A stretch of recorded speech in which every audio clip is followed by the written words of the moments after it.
हमारे तमाम नुमाइंदे सारिफीन की खिदमत में मसरूफ हैं। हम आपके सब्र की कदर करते हैं और नुमाइंदा दस्तयाब होते ही हम आपकी खिदमत करेंगे। बात कर रहा हूँ, कैसे कर सकते हैं आपकी? जी, मैं वो अपना STC पे का जो वीसा कार्ड है, वो वीसा कार्ड से कल मैं वो अलराजी बैंक से पैसा निकाला 50 रियाल। तो पैसा 50 रियाल निकाला, उसके साथ तो 25 रियाल और भी एक्स्ट्रा काट लिया किया, और 3 रियाल और 28 रियाल ज़्यादा वो मोबाइल से काट लिया। वो क्यों? आपका नाम बोलिए सर। मोहम्मद इस्लाम, मोहम्मद नजरुल इस्लाम। मोहम्मद नजरुल इस्लाम साहब, STC पे खुश आमदीद। तो मसला आपका ये है कि आपने अमाउंट ट्रांसफ़र किया, अमाउंट विड्रॉ किया था कार्ड से आपके, और अलग से आपके कुछ पैसे कटे हैं, राइट? मैं पैसा वो 50 रियाल निकाला था, वो STC क्या है अलराजी बैंक से, सराफा से 50 रियाल निकाला, और साथ में मेरा 25 रियाल और 3 रियाल और ज़्यादा 28 रियाल ज़्यादा 2 दफ़ा काटा। हाँ, वो इसलिए कटा है क्योंकि आपके पास वीज़ा कार्ड है ना सर। हाँ, वीज़ा कार्ड से अमाउंट विड्रॉ करते हैं तो उसके लगते हैं चार्जेस 25 रियाल प्लस वैट, यानी 28 रियाल 75 डाला। इसकी वजह से आपका चार्ज हुआ है।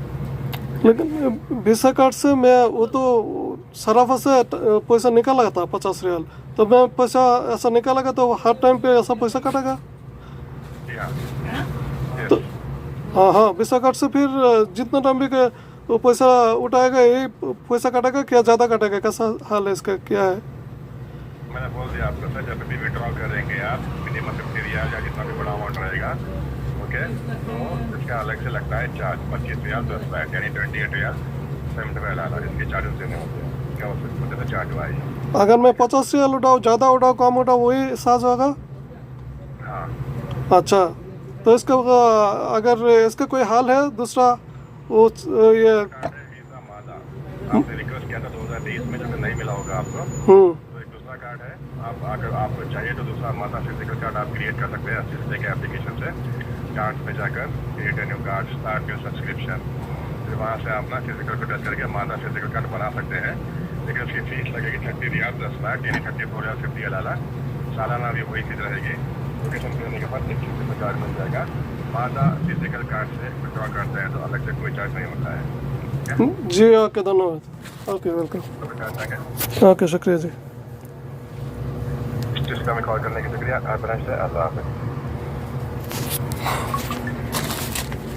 আরে শালা রে। আমি যে ফোন আলাপটা ফাঁস করলাম, যারা হিন্দি বুঝেন তারা হয়তো বুঝতে পারছেন কথাগুলো, আর যারা বুঝেন না তাদের জন্য আমি আর একটু ক্লিয়ার করছি জিনিসটা। এই যে এখানে দুইটা কার্ড দেখতে পারতেছেন, এটা এটা হচ্ছে মেধা ভিসা কার্ড, আর এটা হচ্ছে ভিসা কার্ড। তো এই দুইটা কার্ডের ভিতরে পার্থক্য হয়েছে, এটা দিয়া যদি আপনি কেনাকাটা করেন বা কোনো কিছু কেনাকাটা করেন, তাহলে ইজিলি কেনাকাটা করতে পারবেন, যে কোনো জায়গায় এটা চলবো, মানে সবার কাছে এটা অ্যাভেলেবেল আছে, এটাতে আপনি কেনাকাটা করতে পারবেন, কোনো রকমের সমস্যা নয়। আর এটাতে কেনাকাটা করতে গেলে সবার কাছে এটা অ্যাভেলেবেল নাই। এই ভিসা কার্ডটা সবাই অ্যাভেলেবেল এটা ব্যবহার করে না, এটার থেকে কেনাকাটা করতে গেলে আপনি সব জায়গায় কেনাকাটা করতে পারবেন না, এবং কেনাকাটা যদি করেন তাহলে আপনার লাভ। এটা থেকে কেনাকাটা করলে সাথে 100 রিয়াল যদি কেনাকাটা করেন, আপনাকে ক্যাশব্যাক দেয় 15 হালার মতো। কেনাকাটা করলে বা টাকা আসলে চাইলে যেটাই করেন আপনার এটার থেকে ক্যাশব্যাক আসে 15 হালার মতো। তবে এটার একটা সুবিধা আছে কি, আপনি যে কোনো জায়গায়, মানে বাংলাদেশ বিশ্বের যে কোনো জায়গায় এটা ব্যবহার করতে পারবেন। বাংলাদেশও এটা যদি নিয়ে যান আপনি, এটাতে টাকা উঠাইতে পারবেন, কোনো রকমের সমস্যা হবে না, টাকা উঠাতে পারবেন। আর এটা দিয়ে বাংলাদেশ থেকে টাকা উঠাতে পারবেন না।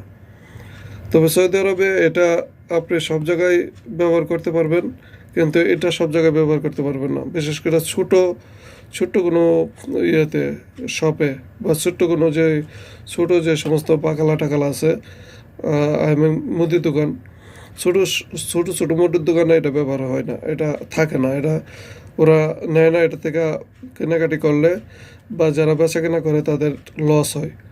তো এই জন্য সবার কাছে এটা নাই, আর এটা সবার কাছে আছে। এই হচ্ছে দুইটা জিনিস। আর একটা জিনিস যেটা আমার ফোন আলাপে আমি ক্লিয়ার করছি, আপনাদেরকে হয়তো ক্লিয়ার হইতে পারছেন, এটা দিয়ে যদি আমি টাকা উঠাই, আমি এটা দিয়ে টাকা উঠাইছি, ইয়ের থেকে, এই এটিএম বুথ থেকে যখন আমি টাকা ওঠাই তখন প্রতিবার আমার যত টাকায় ওঠাই প্রতিবার আমার থেকে 25 টাকা, সাথে 25 রিয়াল, সাথে 3 টাকা 25 halala, 28 Real, total 28 Real 25 halala প্রতিবার কেটে নেয়। আমি যদি আবার 50 টাকা ওঠাই আর 500 টাকায় ওঠাই, যত ওঠাই আমার এখান থেকে টাকা কেটে নেয়। 25 হালালা, 28 হালালা, 28 হালালা, 28 টাকা 25 হালালা কেটে নেয়। আচ্ছা, 28 টাকা 25 হালালা প্রতিবার কাটে। এই জিনিসটা আমি জানতাম না। অনেক দিন আমি এটা ব্যবহার করছি, ব্যবহার করে অনেক দিন এটা দিয়ে আমি টাকা উঠাইছি ব্যাংকের থেকে। তবে আমি খেয়াল করি নাই যে আমার এইভাবে টাকা কেটে নিতেছে। তো একদিন হঠাৎ করে আমি 500 টাকা ওঠানোর পরে আবার দেখলাম যে মেসেজে 500 টাকার সাথে আরও 28 টাকা কেটে নিছে এক্সট্রা। আমি তখন আমার জিনিসটা মাথায় আসছে। পরে আবার গিয়ে আমি 50 রিয়াল উঠাইলাম। 50 রিয়াল উঠানোর পরে আবারও 28 টাকা কেটে নিছে, 28 টাকা 25 হালালা কেটে নিছে। তো এই জন্য আমি কোম্পানির ফোন দিছিলাম যে কেন আমার এই টাকাগুলো কেটে নিতেছে। তো ওরা বললো যে এই কার্ডটা দিয়া আমি যখনই টাকা উঠামো এটিএম থেকে ক্যাশ, তখন আমার এই টাকাটা ওরা কেটে নিবে, চার্জ হয়ে যাবে। তবে এই টাকাটা কেটে নিবে আপনি এখান থেকে যদি উঠান আর বাংলাদেশ থেকেও যদি উঠান, যেখান থেকে উঠান। আপনি বাংলাদেশ থেকেও চাইলে আপনি এই কার্ডটা ব্যবহার করে টাকা উঠাইতে পারবেন। তবে ওই ক্ষেত্রে আপনার 28 রিয়াল চার্জ কাটবে। যদি আপনি 1000 টাকা ওঠান আর 1,00,000 টাকা ওঠান, যতবার উঠাইবেন টাকা ততবার 28 রিয়াল করে চার্জ কাটবে। এটা হচ্ছে এই কার্ডের বৈশিষ্ট্য। তো এটা যদি আপনারা না জানেন তাহলে প্রতিবার টাকা ওঠাতে গিয়ে আমার মতো ধরা খাবেন। আর এটা দিয়ে টাকা ওঠালে কোনো রকমের চার্জ কাটে না। এটা দিয়ে টাকা ওঠালে সে এই কথাটাই বলতেছিল, তুই এই কার্ডটা ব্যবহার কর, তাহলে এই কার্ড দিয়ে যদি টাকা ওঠাস তাহলে কোনো রকমের টাকা কাটা হইব না। তো এই ছিল ভিডিওটা, আশা করি বুঝতে পারছেন। ধন্যবাদ সবাইকে, ভালো থাকবেন। এসটিসি এটা হচ্ছে মাদা কার্ড আর এটা হচ্ছে ভিসা কার্ড। মাদা কার্ড ও ভিসা কার্ডের মধ্যে পার্থক্যটা আমি আপনাদের সাথে শেয়ার করলাম।